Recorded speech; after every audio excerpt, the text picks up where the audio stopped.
Et clairement, dans mes relations, pareil, j'ai toujours voulu prouver au départ, mes premières relations, que je méritais cet amour et que j'étais quelqu'un de bien. Et en fait, il n'y aura jamais assez d'actes puisque ce n'est pas la bonne personne et ce n'est pas le bon combat.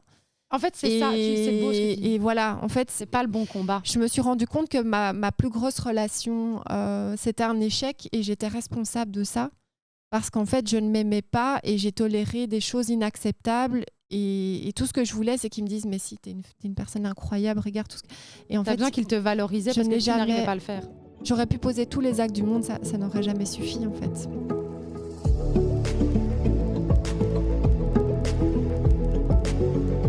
Hello tout le monde, bienvenue dans Feminity Podcast, le premier podcast féminin sans tabou made in Belgium. Moi c'est Chloé. Et moi c'est Anouk. Et aujourd'hui on va parler d'un sujet qui touche beaucoup de gens. Je ne vais pas dire tout le monde parce que je ne pense pas que tout le monde soit dans le cas, ou peut-être à certains moments de sa vie. On va parler de la dépendance affective.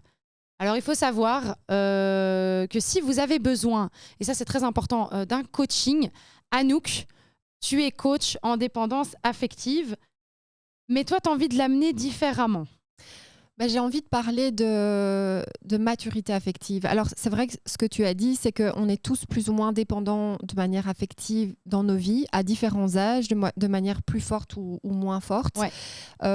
On est d'une maman et donc un lien se crée. Donc déjà, dans la petite enfance, de toute manière, on dépend de manière affective de nos mamans, de nos parents. Ouais. Donc, ça, c'est sûr, mais j'ai envie de parler de maturité affective parce que donc, ce lien perdure toute notre vie.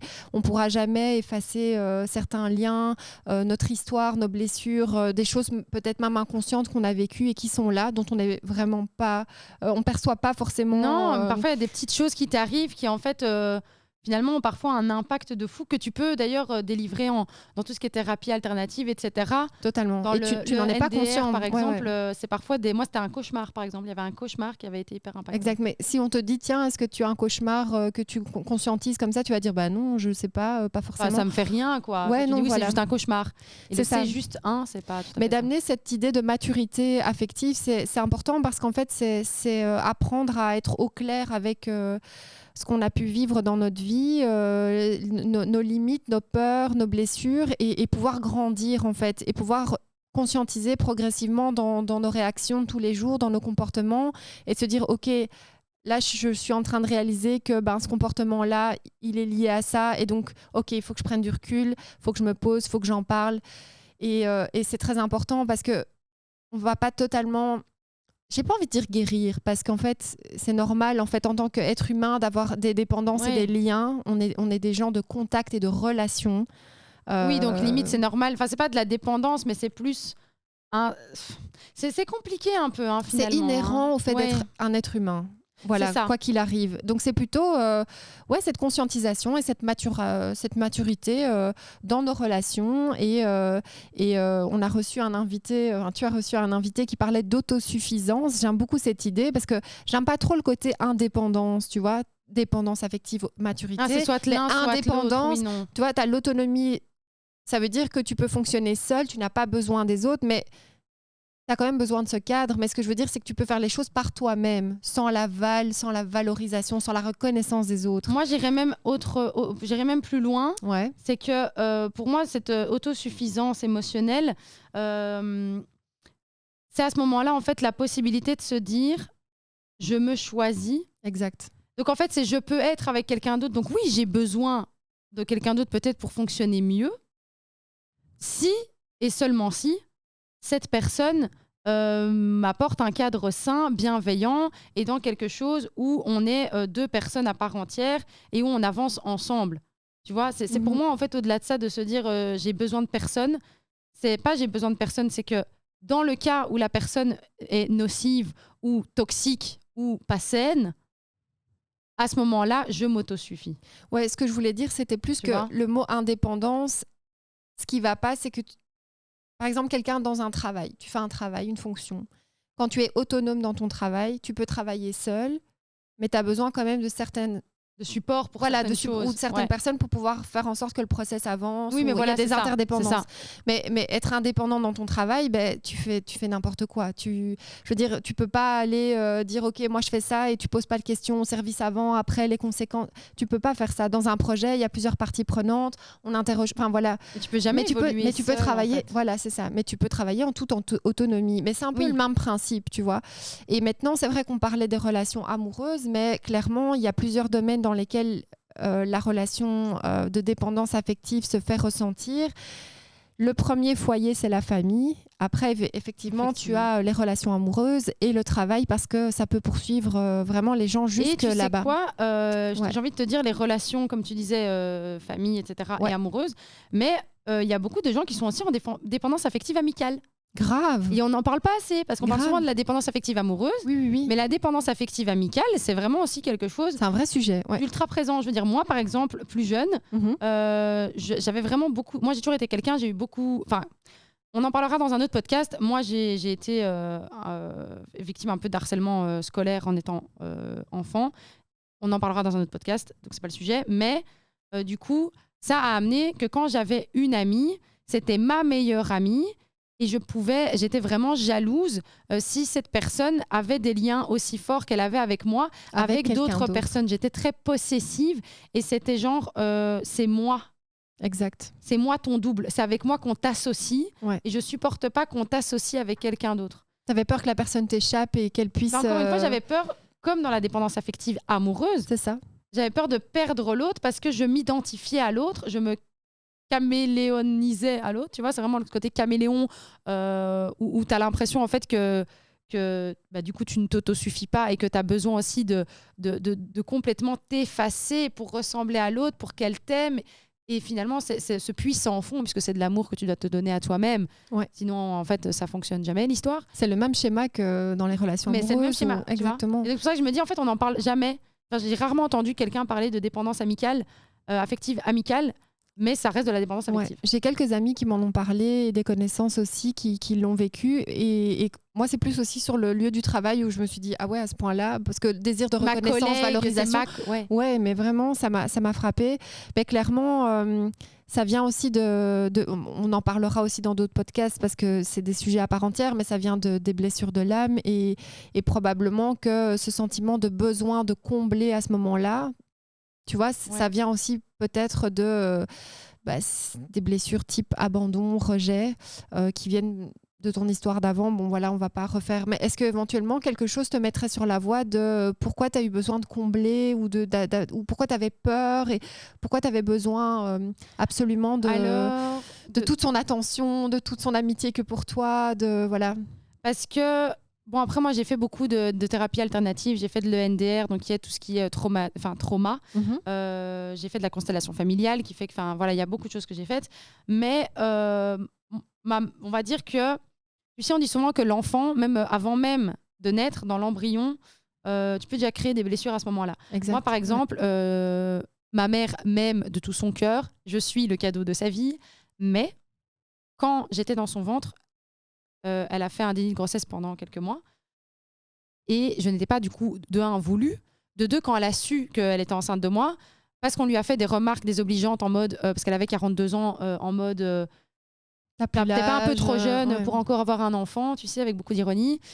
Du coup elle a fait tout pour me perdre et donc elle avait déjà eu des fausses couches, donc elle a tout fait pour me perdre et elle m'a dit je faisais du sport à outrance, je faisais tout pour te perdre et au final elle m'a dit tu t'es accroché et tu te battais déjà pour la vie et peut-être que finalement je me battais déjà pour l'amour. C'est ça. Je me battais déjà pour être aimée, je me battais déjà et en fait j'ai eu l'impression, je viens de me rendre compte de ce que je dis au moment où je le dis, j'ai l'impression en fait que depuis ce moment-là j'ai toujours dû me battre pour être aimée. Ouais. Et pour qu'on me dise tu as le droit d'être là, d'être valorisé. Tu mérites l'amour. Tu mérites. Et en fait, je me rends compte là, à l'instant où on en parle, qu'en fait, ça vient de là. Exactement. Mais c'est pour ça que je te posais la question, parce que Tu vois, en entre fait, autres avec mon père aussi, où il y a eu ce exactement, sentiment oui, mais d'abandon et tout. Hein, il y a plusieurs il y a le éléments en rejet, général l'abandon, la trahison. effectivement, Voilà. qui se succèdent, mais on sous-estime trop souvent ce qui se passe dans la petite enfance et que ça, Et dans comme la Chloé même dit, intra. voilà, comme dit Chloé, avant même déjà qu'on soit né, on est déjà en vie en tant qu'embryon. Ouais. Il y a tellement de choses qu'on répercute et on le sous-estime, mais ça a des conséquences toute notre vie, exactement. C'est ça. Et c'est très important de pouvoir, à un moment donné, se dire, OK, mais là, j'ai un comportement qui est un peu excessif, d'où ça vient, pourquoi, et ce besoin, comme tu dis, d'avoir le sentiment d'avoir le droit d'être aimé, en fait. Oui, de se battre, tu vois. Ouais. Moi, je passe mon temps vraiment à me battre, à faire en fait un running de folie. J'ai envie de te poser la cours, question en relation amoureuse, dans tes relations que tu as pu avoir. Est-ce que, justement, là, on est dedans aussi. Hein. Après, elle le sait parce que c'est ma pote. Mais... Non, mais ouais. Clairement, c'est ça. Ouais. C'est me battre pour être aimée, mais vraiment, je rame, quoi. Mais moi, je gagnerais les Jeux Olympiques si c'était juste basé sur ma dépendance affective. Hein, les gars, faut pas se T'as une personne en face de toi qui, bon, on en a déjà parlé, qui n'a pas forcément peut-être envie d'être en relation ou qui n'est pas, enfin voilà, qui est juste elle, mais toi qui as besoin de convaincre que tu es la personne idéale, que tu as des qualités, et plus en fait il ne montre pas son intérêt, plus tu vas devoir prouver, redoubler d'efforts, et en fait les femmes qui... Alors, c'est bizarre comme terme, mais les femmes qui aiment trop, les hommes qui aiment trop, alors c'est bizarre de dire trop, mais non, oui, c'est trop. Parce que c'est trop extrême. Voilà, c'est-à-dire que ça dépasse ton propre amour et ton propre respect de toi. Ce sont des personnes qui, très souvent, ont évolué dans des familles où il y a eu des petites choses qui ont... pas un déséquilibre, j'aime pas dire ça, mais personnellement, moi, j'ai eu la même chose avec ma maman qui avait... Bon, c'est un peu compliqué d'en parler ici, mais qui n'était pas très disponible au niveau émotionnel, on va dire. Ça c'est encore compliqué d'en parler. mais du coup, effectivement, c'est toutes des choses qui impactent. Et clairement, dans mes relations, pareil, j'ai toujours voulu prouver au départ, mes premières relations, que je méritais cet amour et que j'étais quelqu'un de bien. Et en fait, il n'y aura jamais assez d'actes, puisque ce n'est pas la bonne personne et ce n'est pas le bon combat. En fait, c'est ça, c'est beau ce que tu dis. Et voilà, en fait, c'est pas le bon combat. Je me suis rendu compte que ma plus grosse relation, c'était un échec, et j'étais responsable de ça parce qu'en fait, je ne m'aimais pas et j'ai toléré des choses inacceptables, et tout ce que je voulais, c'est qu'ils me disent, mais si, t'es une personne incroyable, regarde tout ce que... Et en fait, besoin qu'ils te valorisaient parce que tu n'arrivais pas à le faire. J'aurais pu poser tous les actes du monde, ça n'aurait jamais suffi, en fait. En fait, ce que j'ai aimé dans ce que tu viens de dire, c'est comme tu dis, c'est pas le bon combat. Et pendant que tu parlais, justement, je me disais, moi, j'ai eu l'impression, j'ai pas eu l'impression, toute ma vie, je me suis battue pour l'amour de l'autre. C'est épuisant, et en fait, c'est épuisant, mais tu te rends pas compte. C'est épuisant. C'est vraiment, émotionnellement, c'est d'une lourdeur, c'est horrible. Et petit à petit, quand tu guéris de la dépendance affective, tu te rends compte que pour aller vers la guérison, en tout cas, bon, tu es toujours en réémission, hein, qu'on s'entende. Oui. Mais pour aller vers la guérison, tu continues à te battre. Mais tu te bats pour plus... C'est plus l'autre que tu veux qu'il t'aime. Tu te bats pour t'aimer toi-même. Bien sûr. Et en fait, ça reste toujours un combat parce que, encore une fois, comme tu t'aimes pas, en fait, tu es face à quelqu'un qui ne t'aime pas. Et ce quelqu'un, c'est ton miroir. Ah ouais. Donc, de nouveau, tu rames pour qu'il t'aime. Mais on s'en fout parce qu'au final, cette personne-là, à force que tu rames pour qu'il t'aime et que tu l'acceptes comme elle est, elle va t'aimer, et en fait, du coup, tu vas t'aimer. Et donc, tu as compris, comme tu disais, du coup, c'est le bon combat. C'est le combat de chercher à tout prix de s'aimer soi-même. Et ça, moi, c'est ce que j'apprends maintenant, et je suis beaucoup plus, je pense que tu le remarques aussi, en accord avec moi-même et très à l'aise, et plus dans cette quête de l'amour. Si j'ai l'amour demain, évidemment, voilà, je serai heureuse, et c'est ce que j'ai envie. Mais maintenant, je suis dans la quête de l'amour de moi, envers moi. Ouais. Et donc, au final, je suis déjà occupée. Je rame, hein, donc ramer pour un, déjà, c'est dur. Alors, je ne vais pas ramer pour deux. Donc, voilà, moi, maintenant, j'accepte toute situation et toute relation qui est dans la fluidité, qui est facile et qui est dans la légèreté. C'est ce genre de relation vers lesquelles je veux aller. Tout ce qui est dur, difficile, à l'usure, il faut ramer pour quelqu'un d'autre. Non. Ça, c'est mort. Mais non, et c'est vrai que quand tu as ce comportement-là qui est plus fort que toi, hein, ça te dépasse, tu as une jalousie excessive, tu es possessive, tu veux tout contrôler, Ouais. tu as cette position de sauveur, tu es toujours en train d'aider l'autre personne, elle t'a rien demandé, mais tu l'aides, tu l'excuses de tout, c'est toujours ta faute à toi. Non, mais c'est parce que j'ai dû provoquer quelque chose qui fait que tu as réagi comme ça, je suis vraiment désolée. Non, mais c'est moi, en fait, c'est moi. En fait, et le problème, c'est que quand tu as ces comportements-là, qui tu attires? Toujours le même type de personnes. Les gens des personnes qui ont besoin, aussi, hein. oui, et des personnes qui ont besoin d'être sauvées et qui se victimisent et qui sont dans leur élément naturel, et tu leur offres sur un plateau tout ce dont ils ont besoin, et c'est une alimentation comme ça. Si toi t'as pas le déclic, c'est pas mais ça, tu passes ta vie à être dans le don de toi. Et comme tu disais, tu es épuisé psychologiquement, émotionnellement, tu es au bout de ta vie, ça se ressent physiquement aussi. Ouais. Tu as peut-être besoin de compenser, ça peut être la nourriture, ça peut être l'alcool, ça peut être toute forme de drogue, la maladie. ça peut être... Franchement, on se rend pas compte, mais... Et moi, je peux en parler aussi, quand j'étais pas heureuse, j'avais tendance à compenser avec de la nourriture. J'allais acheter des trucs en cachette, j'allais jeter les papiers dans la rue, dans la poubelle publique, enfin la honte, enfin je dis pas la honte parce que voilà, j'assume, mais quand je me regarde maintenant avec le recul, je me dis putain quoi. T'as de la compassion pour elle ou t'as pitié? Est-ce que t'en es où? Non, j'ai... la Anouk d'avant.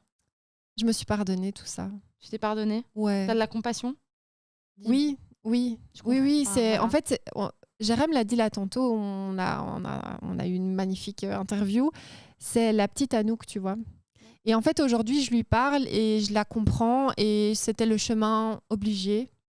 Et si c'est pour arriver aujourd'hui à cette maturité que j'ai et cet amour de moi que j'ai aujourd'hui, bah c'est OK en fait. Et je la regarde et je me pardonne, parce que c'est vrai que parfois, tu sais, on a le recul où les gens se disent « Ouais, j'ai perdu 10 ans de ma vie, j'ai perdu... » Tu vois, t'es pas content, tu te dis tout ce temps perdu, les gens te disent « Pourquoi tu restes avec cette personne ?» Mais tant que t'as pas eu le déclic de te dire « OK, ça suffit, je me fais passer en priorité, je suis en train de déconner », on aura beau te dire arrête, n'importe quoi. Enfin, ce temps-là, c'est qu'il était utile quelque part. Ça vient de toi. En fait, ça doit venir de toi. Et toute guérison, en fait, toute volonté, la volonté de la guérison, elle ne peut venir que de toi-même. Et en fait, et là, je rebondis sur ce que tu dis. Toi, les gars, allez suivre Anouk vraiment sur les réseaux sociaux. C'est le lab d'Anouk, parce qu'elle va vraiment vous aider. Elle m'a aidé moi déjà aussi, hors podcast. Podcast officieux. Podcast officieux. Non, mais elle m'a déjà aussi beaucoup aidé justement à comprendre un peu mieux ma dépendance affective, à me donner des clés pour en sortir. Et donc, si vous avez besoin, Anouk, au-delà d'être la super co-animatrice de Féminity et l'amie que tu es, c'est gentil. Tu es également une excellente coach. Donc, allez la suivre, le lab d'Anouk, où justement, donc, coach, comme tu le disais, en maturité émotionnelle et en reconnexion à soi, en développement. En fait, tout part de là. Très vite, on fait le lien avec... on est venu naturellement dessus. L'amour de soi, l'estime de soi. La confiance, c'est encore autre chose. Là, on a besoin d'aller consolider cette estime. Et la féminité, du coup, aussi. Hein. Ça, tu la mets. Parce que toi, tu es quelqu'un qui est quand même fort dans sa féminité. Ouais. C'est un des sujets pour lesquels on avait une fois discuté aussi. Donc voilà. Parenthèse fermée, mais donc le lab d'Anouk, les amis, n'hésitez pas à aller la suivre et à du coup avoir vos consultations avec elle, parce qu'elle consulte, tu consultes aussi quoi. En Zoom ou en présentiel. Voilà, donc n'hésitez pas, ça c'est la petite parenthèse. C'est la petite parenthèse. J'avais, tu sais, avant qu'on commence le podcast, je t'ai dit il faut absolument que je parle d'un truc qui a un rapport avec les guêpes. C'est vrai, je me suis dit mais c'est quoi ce truc? Merci de me servir à rien parce que tu t'en souviens pas. Mais attends, t'as combien d'heures de travail aujourd'hui? Désolée. Je sais pas te dire. Vraiment moi. Ah non, mais voilà. Écoutez, déjà, j'ai pas de mémoire à la base, mais alors en plus. C'est ma petite Dory d'amour quoi. Ah c'est vrai ça, Molière et Dory. Ouais, Dory revient, voilà. Dory is back. On aime Dory. On aime parce qu'elle est très attachante Dory. Parce que moi je suis curieuse quand même. En fait, un jour, vous savez, cet été, les guêpes, il y en avait partout. Elles étaient insupportables.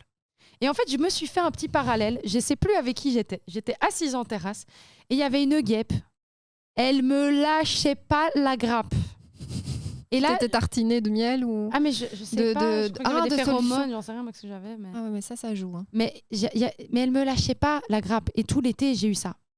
Et en fait, j'ai fait un parallèle avec la dépendance affective. Tu me dis si on est OK là-dessus. Vas-y. je me suis dit, la guêpe, c'était Chloé du passé. Chloé en dépendance affective. Les mecs, c'était moi qui étais assise occupée à boire un verre. Posée. Et je me suis dit, moi, je suis OK que la guêpe, elle soit là dans l'univers. On vit tous dans le monde, on a tous notre place. Mais en fait, plus elle me collait, et elle venait m'emmerder, plus elle me saoulait. Et donc, plus je partais d'elle. Et plus je partais d'elle, plus elle me suivait. Et là, je me suis dit, ben en fait, j'étais la guêpe qui collait tous les mecs, qui leur cassait la tête. Et qu'est-ce que ça donnait comme résultante? Mais qui fuyait. Bien sûr. Tu vois, c'était que voilà. Et en fait, je me suis rendu compte, je me suis dit, ben en fait, la dépendance affective, ben, c'est une guêpe qui te colle au cul, que tu ne veux pas qu'il soit dans ta vie, parce que tu lui as dit, fais ta life où on co-vit ensemble, mais arrête de me coller et de me saouler et de pas me laisser manger, de pas me laisser vivre. Et je me suis dit, bah, en fait, c'est une belle manière d'interprétation, de métaphore, de dépendance affective. Oui, et je suis d'accord avec toi, et ça touche à la deuxième blessure qui est le rejet. Oui, du coup, plus tu l'envoies chier, plus... En fait, clairement, la dépendance affective est liée aux blessures de l'âme, on l'a dit, l'abandon, le rejet. Ouais. Et en fait, le rejet, ce qui est compliqué, c'est ce mécanisme-là. C'est plus on te rejette, plus tu vas te dire, OK, j'en vaux pas la peine, je mérite pas l'amour, non mais je comprends pas. Et en fait, tu vas t'acharner. C'est ce même mécanisme de prouver que tu mérites et que tu as de la valeur. Et que, voilà. Est-ce que tu connais le masque? Parce que moi, je connais... Alors, les 5 blessures de l'âme, on avait déjà fait... un sujet là-dessus. On avait touché un petit peu à... On va en refaire un plus développé, bien sûr. Parce qu'on est toutes les deux évidemment à fond là-dedans. Et j'ai d'ailleurs acheté le deuxième livre de Lise Bourdeau qui a créé les 5 blessures de l'âme. Comment c'est la guérison. Ouais, tu vois. Je ne suis pas à le lire, je l'aime beaucoup. Mais du coup, je sais donc évidemment le masque par exemple de la blessure de l'abandon, c'est la victime. Mais tu as le masque de la blessure de trahison qui est le contrôlant. Donc ça, on en parlait tout à l'heure. Est-ce que tu te rappelles du masque de la blessure de rejet? Là, je ne l'ai pas comme ça. Je sais plus non plus. Ce serait cool qu'on puisse... Mais c'est vrai que le contrôle... Oui. C'est quoi? J'ai demandé à notre Réal. On s'en fout, on est en direct, mais on s'en fout. Est-ce que Réal, tu peux aller checker, s'il te plaît, sur Google, quel est le masque de la blessure de rejet, s'il te plaît? Masque blessure rejet. On est toujours en direct ou pas? Tu mets un OK? Ouais. OK. On aime ça. Quelle efficacité. Ouais, parce que du coup, je sais plus, c'était pas le non. J'allais dire le masochisme, mais c'est pas du tout ça, je pense. Je l'ai plus par cœur. Est-ce qu'on l'a? Ah.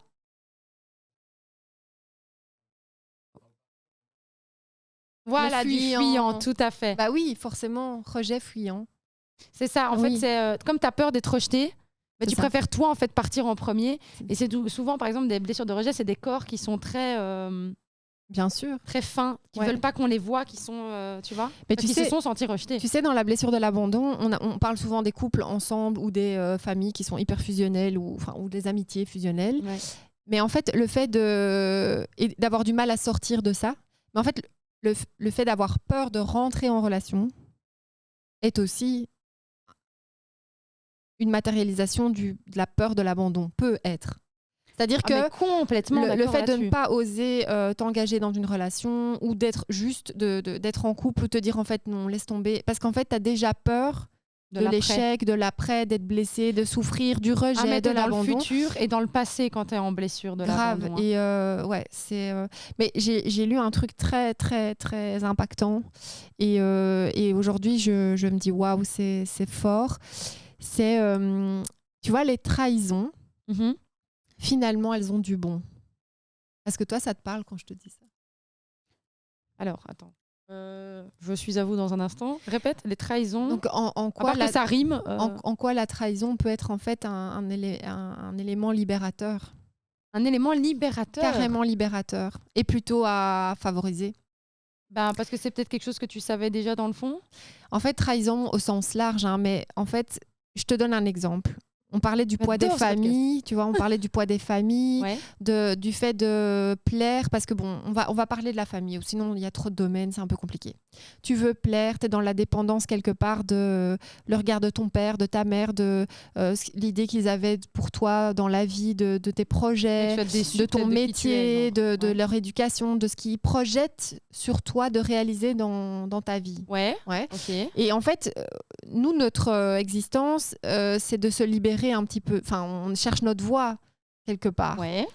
Très souvent, c'est pas la voie de nos parents. Qu'ils auraient eu pour nous. Ce qu'ils imaginent. Très vite, on se confronte à non, papa, moi, j'ai pas envie de faire ces études-là. Non, ce métier-là, je m'en fous. Ah non, en fait, j'aime pas le foot. Pourquoi tu veux m'inscrire Tu vois Oui, c'est les projections des parents, en fait, de ce qu'eux auraient voulu faire ou être, qui projettent sur toi. C'est ça. En fait, en nous donnant la vie, les parents nous donnent. OK ? Donc, on reçoit, on se sent loyal, on se sent devoir une certaine forme de loyauté à notre famille, à nos parents. Et en fait, le fait de trahir ça en ayant nos propres choix et de se démarquer de leur projet de vie pour nous, c'est déjà une forme de trahison. Waouh, lourd. Et en fait, les trahisons sont saines parce qu'elles nous permettent d'évoluer et d'être nous-mêmes et d'accéder à nos vrais projets de vie, à ce qu'on veut pour nous réellement au fond. Et pas ce que nos parents veulent pour nous. Et on a toujours peur de les décevoir, on culpabilise, on a peur qu'ils nous dévalorisent, qu'on ne compte plus. On a toujours besoin qu'ils nous reconnaissent. On a peur de perdre leur amour. Exact, mais c'est toujours en lien avec cette dépendance. En fait, ça va beaucoup plus loin que ce qu'on pense. Mais après, n'oublions pas que la dépendance, que la blessure de trahison est la suite de la blessure de l'abandon. Hein. Oui. Ça vient, en fait, la blessure de l'abandon est en fait entre, je crois, 0 et 3. Et alors, la blessure de trahison vient plus tard, mais en fait, elle vient à travers la blessure de l'abandon. Mais donc, c'est super fort. Quand tu discutes avec certaines personnes qui ont des projets de vie, qui veulent se lancer dans l'entrepreneuriat, et quand tu écoutes leurs craintes, leurs limites, leurs peurs, quand tu creuses, tu te rends compte que c'est souvent la chape familiale ou la chape du conjoint ou la chape de non, mais en fait, je peux pas faire ce genre de métier. Non, mais en fait, ils n'arrivent pas à se projeter parce qu'ils ont ce poids de ce qu'on a... Le poids familial, en fait. Oui, et de ce que de l'héritage, peut-être. Parce que finalement, eux-mêmes ont, pendant leur jeunesse, peut-être projeté l'image du couple. Ouais. Tu vois tes parents être dans une typologie de couple. Tu peux te dire jamais, ou c'est exactement ce que je veux, parce que moi, je veux cette stabilité, ou jamais ce genre de truc. Mais après, tu dois te libérer de ça et tu vas te rendre compte que peut-être que en expérimentant, tu voudras pas du tout ça. Alors que dur comme fer, c'est ça que tu voulais dans ta tête. Et toi-même, tu dois te convaincre que en fait, est-ce que c'est vraiment ça que je veux ? Non, mais ça correspond pas à ma valeur de base. Mais en fait, tu vas recréer tes propres valeurs, ta propre image ou ta propre idée de ce qu'est le couple, de ton travail idéal, de ce que tu veux faire. On a eu la chance de recevoir Valentine dans un podcast qui nous parlait de sa maman qui avait des craintes du fait qu'elle parte et que ses peurs... les peurs de sa maman, mais qu'est-ce que tu vas faire ? Tu vas être nomade digital, tu vas te faire kidnapper, bon, c'est pas vivre en voyage, mais c'est n'importe quoi, c'est une vie de fou, une vie idéaliste. Et ben en fait, elle écrit sa vie, elle a trahi quelque part. Tu vois, c'est une sorte de trahison. Ouais, mais lourd ce que tu dis. Mais tu sais, là où je me dis aussi, d'une certaine manière, au final, tu vois, tous ces gens qui, par exemple, qui ont fait 8 ans d'études, ou 6 ans d'études. Allez, un bac plus 3, ça fait quoi, 5 ans ? Bac plus 3, ça fait quoi ? Oui, c'est ça. Ça fait 6 ans. Bac plus 3, ça fait 6 ans, ok. Admettons, tu as fait un bac plus 3, tu finis ta dernière année. Tu as passé 6 putains d'années de ta life à étudier pour un domaine spécifique. Mais il y a 6 ans qui sont passés. Dans les 6 ans, tu as vécu, tu as évolué, tu as peut-être changé. Soit tu arrives à l'aboutissement des 6 ans, tu as ton fucking diplôme et tu te dis « Let's go, je vais enfin faire le métier que je kiffe ». Ou alors, tu arrives à la fin des 6 ans, tu voulais les faire, c'est peut-être rien à voir avec tes parents, tu voulais faire ça 6 ans avant. Mais tu arrives 6 ans plus tard et tu te dis, en fait, c'est plus ça que je veux. Et là, parfois, il y a des gens qui vont se dire, j'aurais pas fait tout ça pour rien. Exact. Et vu que j'aurais pas fait tout ça pour rien, je vais continuer dans quelque chose qui ne me correspond plus. Et c'est pareil pour les couples, c'est pareil pour les amitiés. C'est genre, j'ai investi du temps dans ça, même si ça ne me correspond plus, je ne vais pas sortir. Et je pense que ça aussi, c'est un peu une dépendance à ton idéal et l'idéologie que tu as fait de ta vie. Clairement, tu l'as super bien illustré. C'est un bon exemple aussi. Alors qu'on évolue constamment. Et c'est pour ça que quand les gens me disent « Ouais, mais bon, la dépendance affective, genre, pas moi. » Mais si, en fait. Mais peut-être pas dans le domaine, parce qu'encore une fois, il n'est pas assez vaste, tu vois, on croit que c'est que sentimental. En fait, on l'illustre pas suffisamment avec des exemples concrets de notre vie tous les jours, et c'est pour ça que je dis vraiment, ça impacte tout le monde et dans tous les domaines, et sans qu'on s'en rende compte, en fait. c'est parfois vraiment inconscient. C'est ça. Mais tu as raison, le fait d'avoir investi énormément de temps dans... D'argent. Tu culpabilises, tu dis mais non, attends, je peux pas acheter ça à la poubelle. Et alors c'est un combat avec toi et toi-même en fait de je vais quand même pas. Et là, oui, ou alors tu disais le couple, on a des enfants, On s'est mariés. tu vois. Mais je veux plus. Bah ouais, mais. Ouais. Et en fait, tu vois, que ce soit dans le taf, que ce soit dans tes amitiés, dans l'amour, dans des passions. Aujourd'hui, je sais pas, j'adore faire de la boxe. Si demain j'ai plus envie de faire de la boxe, quoi, parce que je veux pas décevoir qui, en fait. Moi, je veux pas. J'ai l'impression que c'est un travail inabouti, alors. Ouais. Alors qu'au final, tu as le droit de changer d'avis, tu as le droit d'évoluer. Et en fait, c'est sortir de la dépendance affective ou de la dépendance tout court des choses. C'est aussi accepter que tu as évolué, Ouais. qu'il y a d'autres choses maintenant qui t'animent. Et c'est ça, finalement, la beauté aussi de la vie, c'est qu'on n'est pas là pour rester les mêmes. On se ferait chier si on faisait tout le temps la même chose. Le but, c'est de sortir de sa zone de confort. C'est d'évoluer, tu vois. Moi, C'est peut-être de changer d'avis tout le temps. Nous aussi, Bien tous les sûr. podcasts. Moi, tu regardes... Et honnêtement, Bah, on les premiers évolue, on podcasts évolue. qu'on a eu, Ouais. il y a des sujets sur lesquels je suis plus d'accord avec moi-même. Je suis plus du tout d'accord avec ce que moi-même j'ai dit. Et c'est OK. Bah, amen, heureusement. C'est pas une ça- vérité absolue, tout ce qu'on raconte. Ah tu non, vois. non, c'est clair. C'est juste un humain qui parle à l'instant T, c'est ce que je pense, c'est ce que je représente, c'est ce qui m'anime. Si demain j'ai envie de faire autre chose, de penser autrement, Mhm.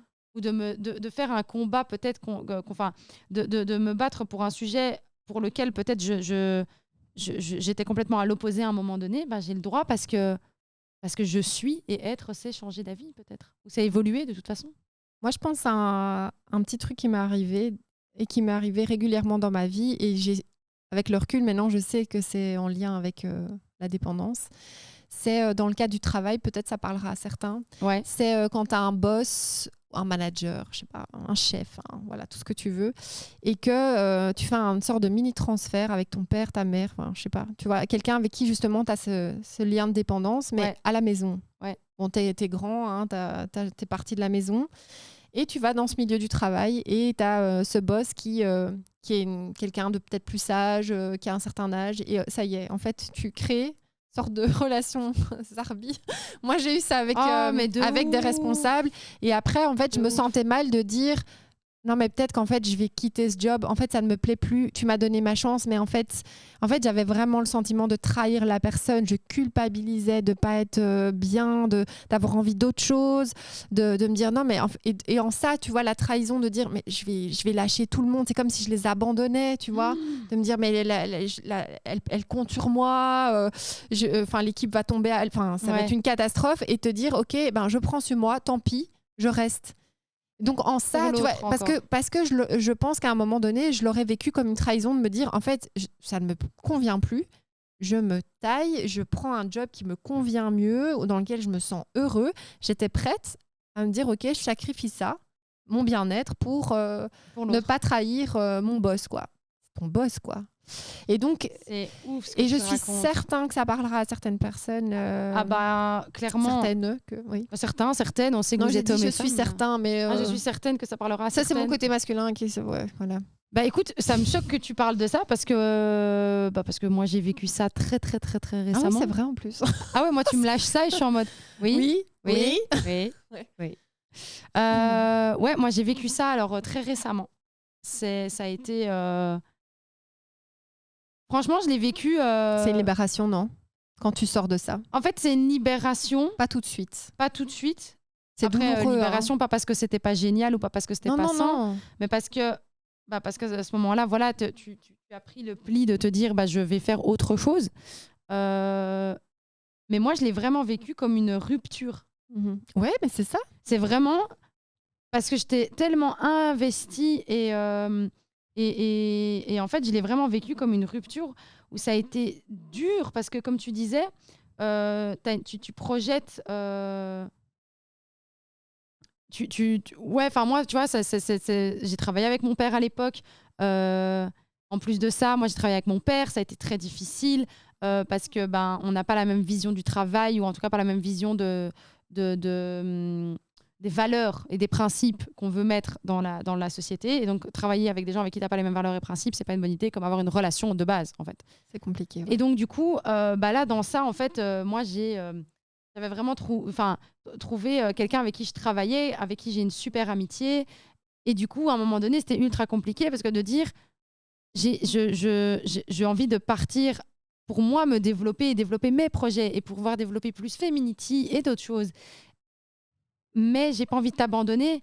Et c'est en fait le fait aussi de... J'avais l'impression d'abandonner et comme tu disais, de trahir. Et tu sais Alors ce que que ça fait, cette blessure d'abandon. c'est pour ça que et tu veux pas... le faire. Voilà, on y est. Tu vois, tu veux c'est- pas produire ouais. quelque chose que tu sais. Et c'est ça qui est super dur. Mais en même temps, encore une fois, ça ne m'appartient pas. Et ça veut pas dire que tu perds tout. Non. Tu vois, moi, j'ai gardé mon amitié. Après, ce sera pas comme avant. Ce sera pas... Enfin, voilà, il y a plus le travail. Et en même temps, tout doit pas s'arrêter à 100%. Moi, je suis par exemple, j'ai encore un pied... Oula, mon micro. J'ai encore un pied dans ça. On va dire, à l'époque où j'étais à 100%, bah là, peut-être que je suis à 20%. Mais en fait, ces 20%-là sont vachement mieux, peut-être que les 100 d'avant. Ils sont mieux assumés aussi, non? Ils sont mieux assumés. Et moi, du coup, ça me permet aussi d'être en équilibre avec ce que je veux et mes projets, mes ci et mes là. Parce que c'était une phase de transition. Et cette phase de transition a été exceptionnelle. Mais à un moment donné... où là, j'étais un soutien pour la société, un soutien pour la personne, je suis devenue un poids parce que moi, j'étais plus déjà en accord. Et en pensant, parfois, tu penses que rester, quand tu ne le veux plus, c'est continuer de soutenir, alors que parfois, rester, quand tu ne le veux plus parce que tu n'es plus dedans, en fait, au final, tu deviens un poids pour l'autre. Ah ouais, c'est clair. Et donc, si tu veux parfois faire du bien à quelqu'un, que tu tiens vraiment à la personne ou que tu veux... C'est partir parfois qui est mieux que de rester pour les mauvaises raisons. Et tu vois, ça, tu le dupliques à tous les domaines. Voilà. Le couple, la famille, il n'y a rien à faire. C'est vraiment très important. Et quand tu as capté ça, mais qu'est-ce que tu peux progresser dans ta vie? Vraiment. Et donc, c'est ça, cette maturité-là, c'est de pouvoir t'élever et de comprendre certains mécanismes. Alors, le naturel revient au galop. Tu vas peut-être rencontrer des gens qui vont faire appel à des souvenirs ou qui vont te toucher et en fait tu vas retomber dans quelque chose mais en fait tu auras cette capacité de très vite te dire oh attends, qu'est-ce que je suis en train de faire là, ça y est, je pars en couille, et de pouvoir directement réactiver et de mettre tes petites balises en fait, parce que le but c'est pas, on disait rompre, mais on sait pas totalement toujours rompre. Tu parlais de 20%, bah oui, il y a des relations où voilà, le papa de ma fille, je sais qu'il a toujours une influence sur moi, mais tellement minime, et je mets en place des choses pour que je ne sois plus affectée, qu'il y ait cette distance. Voilà. Et ça, tu l'apprends, et il y a des outils super pour faire ça. Est-ce que tu peux nous partager peut-être 2 outils pour arriver, tu vois, dans ces moments où tu es de nouveau la tête dans le guidon, où tu sais, dans des moments peut-être où tu as moins confiance en toi, tu es un peu plus fatigué, etc., où tu vas peut-être plus retourner vers tes petits anciens démons, on va dire. Est-ce que tu as peut-être 1 ou 2 clés? Enfin, moi, je dirais, si j'ai une clé, je dirais que ce serait prendre de la distance, en fait, de redevenir spectateur. Ah, sorry. Non, mais c'est très bien, vas-y, je te la laisse. C'est redevenir, en fait, spectateur de la situation, de parfois se mettre dans un isolement, t'isoler un peu et juste remettre les choses comme elles sont. Mais du coup, est-ce que tu as une autre clé? Mais non, mais en fait, je crois que c'est la première. La première, parce que prendre conscience quand tu es dans le flow, c'est impossible. On enchaîne, les journées de tout le monde, elles sont longues, tu es dans l'émotion, tu passes d'une chose à l'autre. Donc en fait, on n'a plus du tout conscience de ce qu'on est en train de faire, et c'est compliqué. Donc tu parlais de t'isoler, oui, mais tu peux aussi prendre le temps de peut-être déposer, en parler, enfin écrire. Mais c'est vrai que le premier step, c'est ça, c'est prendre le temps et de ralentir, en fait. Parce que, en fait, souvent, quand on perd les pédales, et tu peux parler de régime alimentaire, les gens qui perdent l'équilibre, c'est parce qu'ils sont en train de level up soit le niveau, soit l'intensité, soit la fréquence. Et ils n'ont plus, aujourd'hui, on est des êtres où on est tout le temps overstimulé et on prend plus le temps de respirer, et on en a parlé dans le pouvoir du moment présent, de juste être. Non, mais vraiment. On fait des liens de ouf. Mais c'est vraiment ça. Ce podcast, il est trop fort, mais allez le voir. Mais c'est ça, c'est de s'arrêter et de faire des pauses, même sur ta journée. En fait, mets-toi des routines. Et ces routines de prise de conscience, de moments où le matin, avant de démarrer, tu fais un peu le bilan, à midi, ou quand tu sens que tu montes en pression, mais sors-toi, en fait, sauve-toi de ça et prends quelques minutes. On parlait du contact avec la nature dans ce podcast, on avait déjà des clés, en fait. Mais c'est ça, en fait, c'est le moment présent, c'est tellement puissant. Mais allez vous isoler dans un endroit... vous recontactez, vous ancrez, en fait. Ouais, c'est ça. Et vous reconnectez soit à la nature, soit on parle de méditation, mais il y a des moments où il faut juste être. Et c'est ça, en fait, c'est le moment présent. Et allez vous isoler dans un endroit, vous recontactez, soit à la nature, soit de la... On parle de méditation, mais il y a des moments où il faut juste être. Et vous reconnectez soit à la nature, soit de la... On parle de méditation, mais je crois que c'est le premier point. C'est le premier point parce que les autres outils, en fait, ils découlent de ça, mais c'est plus dans la mise en pratique et il faut quand même avoir un peu screener la personne et voir ce qu'elle... Chaque personne a son... chaque personne a sa manière aussi. En fait, j'ai envie de dire que chaque personne a sa solution. Et le coaching, c'est très important. Ça n'amène pas des conseils. Donc, il y a des outils de prise de conscience, mais qui sont communs à beaucoup d'autres pratiques. Dans tous les types de coaching, ça va être toujours plus ou moins les mêmes outils. Mais ce qui est important, c'est de travailler vos solutions parce qu'effectivement, chaque vie, chaque expérience est différente, chaque blessure est plus ou moins forte. Ça peut aller, la dépendance affective, ça peut aller jusqu'à des pathologies qui sont traitées au niveau psychiatrique avec de la médication. Donc, n'allez pas voir un coach à ce moment-là. Nous-mêmes, on vous redirigera ou alors, vers des personnes adéquates. Exactement. Mais travaillez vos solutions. Et pour ça, l'écoute d'un coach, la bienveillance, on va travailler sur ce qui fonctionne pas, comprendre les mécanismes, voir jusqu'où la blessure, elle vous impacte dans votre quotidien. Et aussi, je pense que ton caractère, comment tu perçois les énergies, les gens, tu sais, moi j'aime bien le design humain, j'avais fait mon design humain et c'est en fait, le design humain, ça aide à te comprendre et à savoir comment tu réponds à la vie. C'est ça. Et en fait, chaque personne répond à la vie différemment. Et donc, c'est ce que toi, tu fais aussi, c'est du coaching aussi personnalisé. Mais c'est de voir comment la personne répond à la vie. Et en fonction des problèmes, pathologies, dépendances quelconques, c'est de dire, OK, en fonction de comment toi, tu es, on trouve les solutions avec les outils qu'on a. C'est ça. Et donc, c'est ça, ce côté personnalisé, en fait. C'est comprendre, c'est personnalisé. Et c'est aussi comprendre pourquoi... Parce que certaines personnes vont te dire, en fait, j'ai déjà tout essayé. Très souvent, les gens vont dire non, mais il y a rien qui marche. Non, il y a rien qui marche. En fait, on va aller aussi comprendre pourquoi ces prémices de solutions, ces premières solutions n'ont pas fonctionné. Et on va se rendre compte que souvent, toutes ces solutions, elles vont tirer sur le même levier. En fait, elles sont presque cousines, quoi, si tu veux. Elles ont l'air différentes, mais en vrai, pas trop. Et donc, tu dois amener la personne à recréer des nouvelles solutions, mais sur un terrain qui va te permettre d'opérer un changement à 180 degrés, en fait, vraiment à l'opposé. Quoi. Mais tu sais ce que mon psy m'a dit, mon coach, si je lui disais psy, je crois qu'il serait pas heureux. Mais... mon coach, il est trop stylé, il s'appelle Bertrand, il me fait péter de rire. C'est mon pote à la compote, Bertrand, on se raconte des histoires, il m'appelle Living Color. Voilà. Bébert, ciao, tchuss. Bébert m'a dit... Bébert, il sait pas que je l'appelle comme ça. Non, qu'est-ce qu'il m'a dit? J'ai kiffé. Il m'a dit...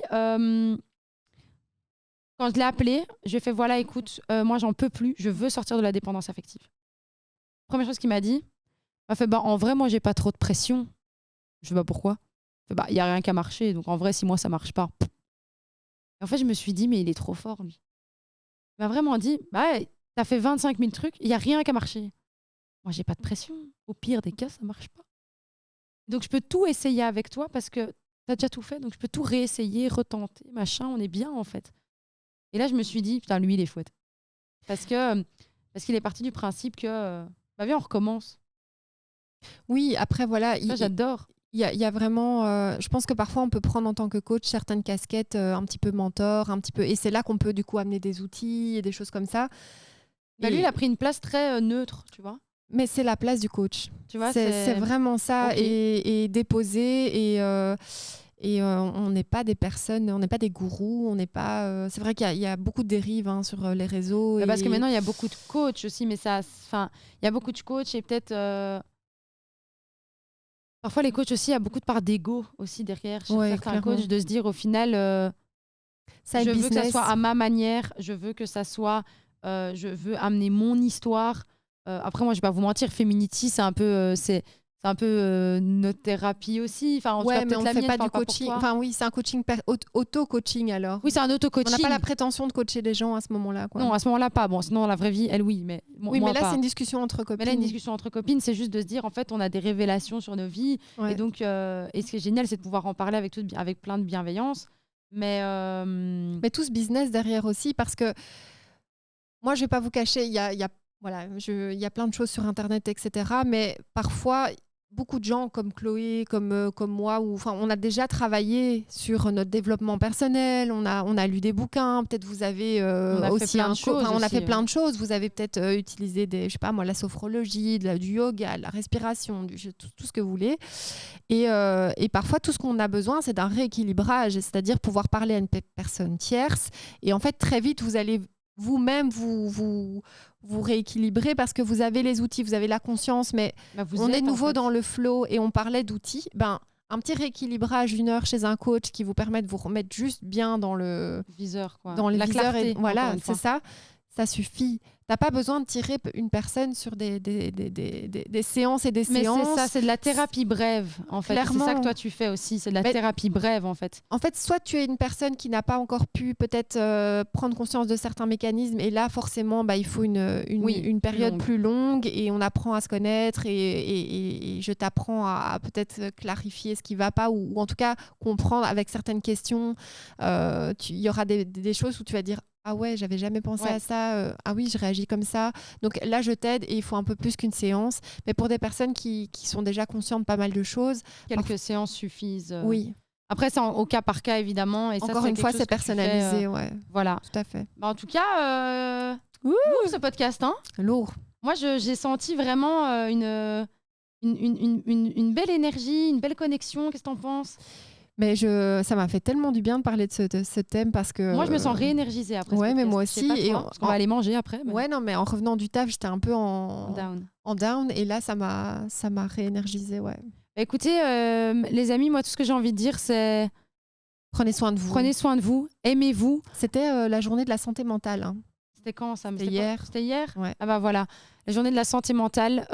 Du coup, pour vous, ce sera pas hier, ce sera quand vous verrez le podcast. Ouais, mais en tout cas, c'est ultra important. De penser à soi d'abord. Si vous avez un combat à faire pour que quelqu'un vous aime, faites-le avec vous-même. Ah, c'est beau. C'est beau. J'adore. Hein. Ouais, j'ai bien clôturé. Ah, j'adore. Bon, les amis, nous, on se revoit très, très bientôt. Donc, si vous avez besoin d'un coaching personnalisé, thérapie brève, coaching en maturité émotionnelle, ça se passe du côté de l'Instagram d'Anouk, le lab d'Anouk. Si vous avez besoin, par contre, d'un coaching, d'un apprentissage, parce que vous aimeriez vous améliorer sur les réseaux sociaux. Et les podcasts. Voilà. Ça, c'est de mon côté. Donc, mon Instagram. De toute façon, on va mettre les Instagram Chloélie en dessous. Donc, ça, c'est chez moi. Rebranding réseaux sociaux et alors bien. Création et comment en fait finalement on fait un podcast, où est-ce qu'on le met. Donc ça se passe chez moi. On vous fait plein de gros bisous, on vous dit à très bientôt. Merci de faire partie de la team Féminity, d'être de plus en plus nombreux. On vous aime très fort et on vous souhaite une très bonne journée, soirée, vie et plein de gros bisous.